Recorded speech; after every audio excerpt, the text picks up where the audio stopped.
The countdown is on to the historic early vote on May 1st. The Progressive Liberal Party hits out at the Arawak Key port deal, and police kill a robbery suspect overnight. These stories and so much more coming up in the Bahamas Tonight weekend.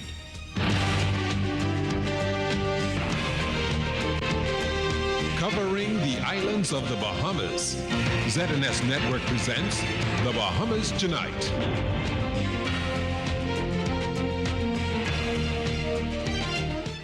Good evening and welcome to the Bahamas Tonight weekend. I'm Giovanni Stewart. Thanks as always for joining us.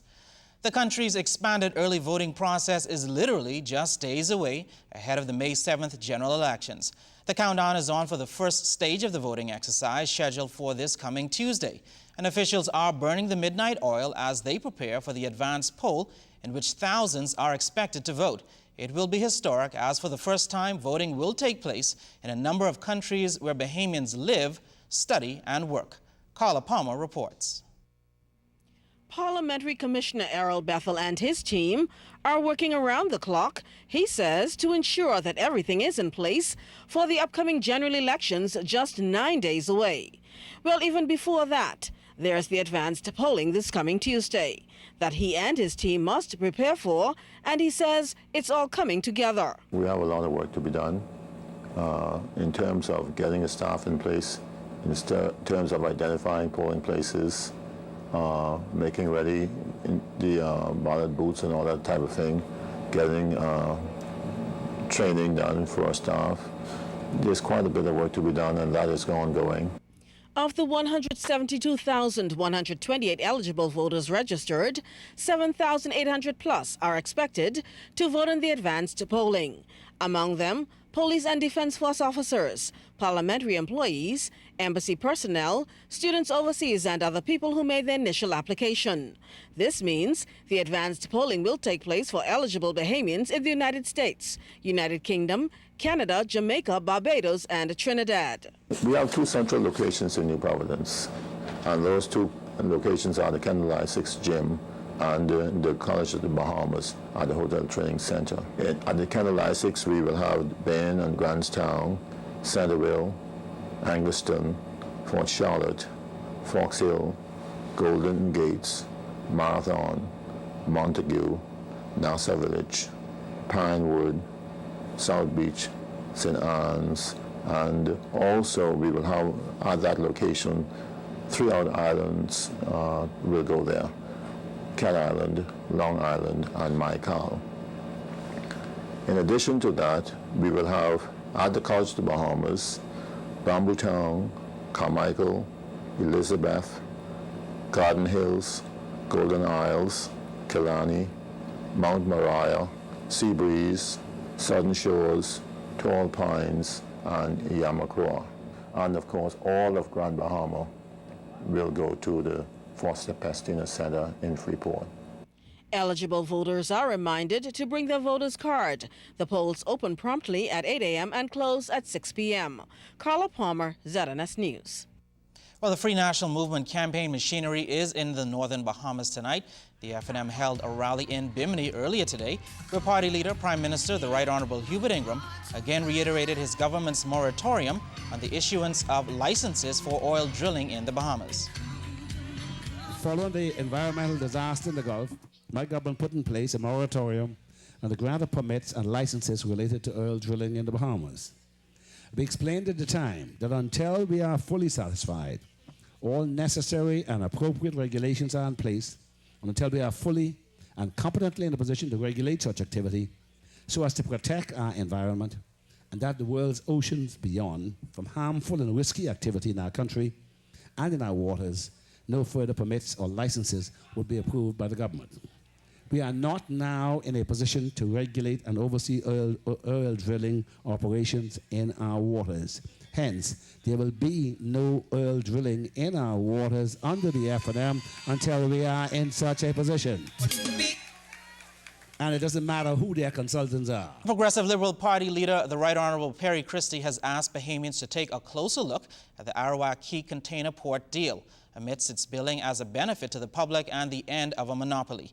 Mr. Christie, while at the party's Clifford Park rally last night, stated that the new port may not be as beneficial to the public as has been declared by the government. Kishla Adderley reports. The $83 million investment opened for business earlier this month ahead of an official opening set for Monday. They're removing a downtown eyesore and relieving traffic congestion. Progressive Liberal Party leader Perry Christie told supporters gathered at Clifford Park last night that the new Arawak Port development means there's a price to pay nonetheless. This is about the ability to raise fees that affect the price of everything we buy, which they have already done.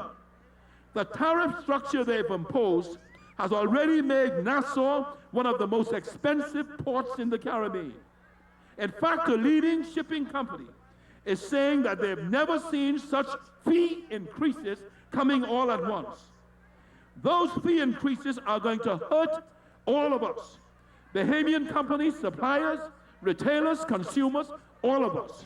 Though billed by Prime Minister Ingram as the breaking of a long-standing monopoly in shipping, Mr. Christie told supporters that the public share offering that thousands of Bahamians bought into only sounds good on the surface. They call it a joint venture. Now that sounds good, doesn't it? It sounds like we are all together in this joint venture. But if you check the fine print, my fellow Bahamians, the shares owned by just 19 private families are different than the shares that belong to you, the shareholders. The shares belonging to those 19 families have a guaranteed return. Your shares, on the other hand, have no guarantees. Maybe they'll pay off, and maybe they won't. They could be a good investment, or they could be a bad investment. In fact, Mr. Christie is of the view that the shipping monopoly is still alive and well. Those insiders, those 19 families, are going to have their payday. But the most important thing to know is this: the shares and the public offering are just a smokescreen, a diversion to hide the bottom line. The bottom line is that you are not in charge of that port. The POP heads back to the R.M. Bailey Park Monday before returning to the Northern Bahamas and Family Islands in the final week of the campaign. Kishla Adderley, ZNS News. With just over a week before voters take to the polls, independent candidates want to have their voices heard. And as Clint Watson tells us, some feel many candidates representing major parties are not as prepared or aware of the issues as they are. He's made 3 challenges to his 3 opponents seeking a debate with no success. Independent candidate for Bamboo Town, Craig Butler, summed it up that his opponents aren't aware of the issues or aren't in touch with his constituency. I am a leader, and I'm fighting for the rights of children, young children, and the disenfranchised in our communities.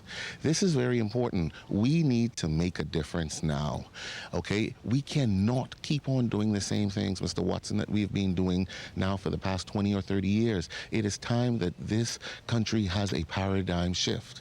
Butler believes that many want to be elected for power rather than to serve. A good example, he says, is when MPs don't use all of the money allotted by the government to them for their constituency. He says that won't happen if he's elected. He's targeting the funds for community center. Independent candidate Glenn Roll believes party representation has not been the best for Carmichael. As a resident, he feels it's time to find a representative who understands the challenges of the community. I believe I have what it takes to be a significant player, both in terms of the issues on behalf of police officers, but more importantly to ensure that the citizens of Carmichael live in an environment that is free, live in an environment that is devoid of all of the criminal challenges that we face today. But not all independents are of the view they can be effective without a party. James Killicoakley announced his intent to nominate in the Mangrove Key and South Andros constituency to ZNS News on the eve of nomination day. But after consideration, he didn't, telling us he felt he was before his time, but grateful for the overwhelming support he's gotten from his parents and the community. Being a part of a party, I assure much more can be done for Andros. But just an individual, it's really hard.